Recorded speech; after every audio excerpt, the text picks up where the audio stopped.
ఏవండోయ్ శ్రీమతి గారు లేవండోయ్ పొద్దెక్కింది ఇల్లు ఊడ్చాలి కళ్ళాపు చల్లాలి నీళ్లు తోడాలి ఆపై కాఫీ కాయాలి ఏవండోయ్ శ్రీమతి గారు లేవండోయ్ పొద్దెక్కింది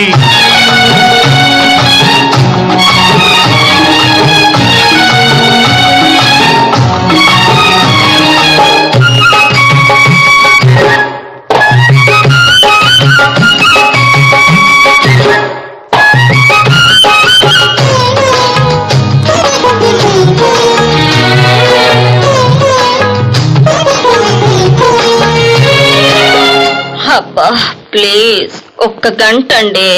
గంట గంటని అంటూ ఉంటే నుంచి ఆకలి మంట